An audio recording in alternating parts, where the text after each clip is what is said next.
महाभारत के भीषण युद्ध से सिर्फ कौरवों और पांडवों के ही नहीं अपितु संसार के कई वंश उजड़ गए। कौरवों का संपूर्ण वंश ही समाप्त हो गया तो वहीं पांडवों के सभी पुत्रों को अश्वत्थामा ने छल से मौत के घाट उतार दिया था।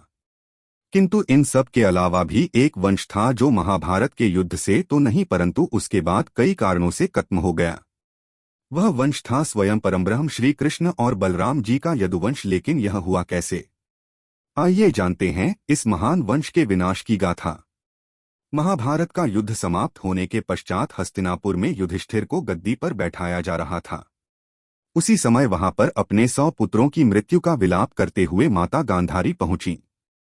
वहां पहुंचकर अपने क्रोध के कारण उन्होंने सभी को कटु शब्द कहे और अंत में श्री कृष्ण को उस महायुद्ध का कारण बताकर क्रोध में उन्हें श्राप दे दिया। फिर कुछ पल बाद माता गांधारी का क्रोध शांत हुआ। मन से क्रोध कम होते ही माता गांधारी को अपनी भूल का अनुभव हुआ और वो रुदन करती हुई कृष्ण से क्षमा मांगने लगी। किंतु श्री कृष्ण ने मुस्कुराते हुए उन्हें कंठ से लगाकर सहानुभूति दी और कहा कि अवश्य ही आपका ये श्राप पूर्ण होगा और जब यादवों का अंत आएगा तब मैं ही सबसे पहले प्रहार करूंगा। यादवों का नाश अनिवार्य है क्योंकि वे भी धर्म भूलकर मद और शक्ति के अहंकार में डूब गए हैं। यदि वे युद्ध में भाग लेते तो भी उनका अंत हो ही जाता।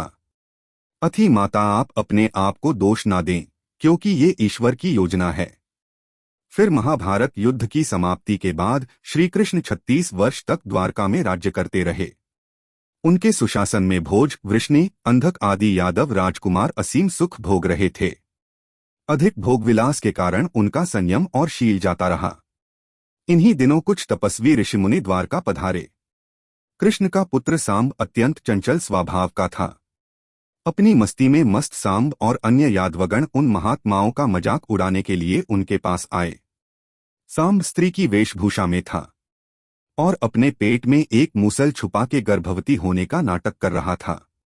उसने ऋषियों से पूछा कि आप लोग शास्त्रों के ज्ञाता हैं, अच्छा ये बताइए कि मेरा पुत्र होगा या पुत्री। सांब और अन्य यादवों के इस झूठ से ऋषियों को क्रोध आ गया। उन्होंने कहा कि इस स्त्री को एक मूसल होगा और वही तुम्हारे कुल का नाश करेगा। यह श्राप सुनकर यादवगण चौंक गए। समय आने पर ऋषियों के कहे अनुसार स्त्री वेशधारी सांब के एक मूसल पैदा हुआ। इस पर यादवों की घबराहट और बढ़ गई। आखिर सभी ने मूसल को जलाकर भस्म कर दिया और उस भस्म को समुद्र के किनारे बिखेर दिया। यादवगण यह सब करने के बाद निश्चिंत हो गए। कुछ दिनों बाद समुद्र के किनारे उसी राख से घास पैदा हुई। इसके कई दिनों तक सभी यादव शराब के नशे में समुद्र तट की सैर करते और मदिरा पीकर नाचते गाते। एक बार दो यादवों कृतवर्मा और सत्या की शराब के नशे में आपस में बहस करने लगे। महाभारत युद्ध के समय यादव कुल का वीर कृतवर्मा कौरवों के पक्ष में लड़ा था और सात्यकी पांडवों के पक्ष में। दोनों की बहस के बाद भयंकर झगड़ा शुरू हो गया। आपस में मारकाट होने लगी।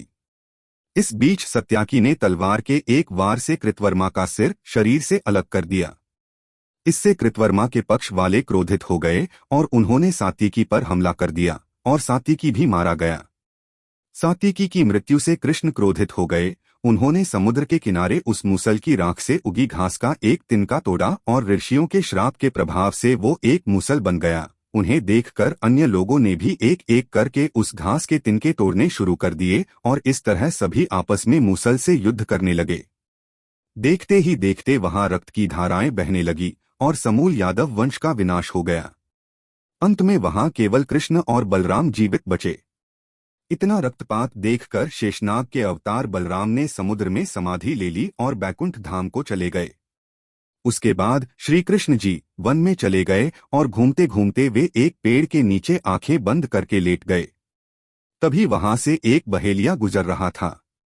बहेलिया ने दूर से देखा तो उसे कृष्ण जी के पैरों के तलवे हिरन के मुंह जैसे दिखाई दिए और उसने श्री कृष्ण जी के पैर को हिरन समझकर उनके पैर पर तीर छोड़ा। तीर लगते ही रक्त की एक धारा फूट पड़ी।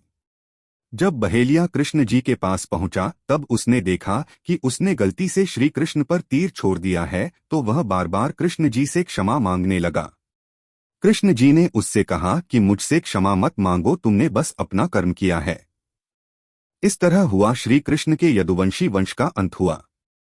अनुरोध है कि वीडियो को लाइक और चैनल को सब्सक्राइब जरूर करिए। अगर आपको नोवेल, पॉडकास्ट या धार्मिक स्टोरी सुनना पसंद है तो कुकू FM ऐप आपके लिए ही है। यहाँ पर आपको लाइफ बदल देने वाली स्टोरी सुनने को मिलेगी। आध्यात्मिक शांति चाहते हैं तो भगवत गीता ऑडियो बुक, और बिजनेस मोटिवेशन चाहते हैं तो rich dad versus poor dad. दिन के 2 रुपए से कम में ही आपको इतना ज्ञान मिल जाएगा। अगर आप डाउनलोड कर एनुअल सब्सक्रिप्शन लेते हैं तो वह आपको 800 रुपए का मिलेगा। लेकिन अगर आप हमारे दिए गए लिंक से डाउनलोड करते हो और हमारा कोड यूज करते हो तो आपको 50% डिस्काउंट मिलेगा। तो आज ही डाउनलोड कीजिए और अपने ज्ञान को बढ़ाइए।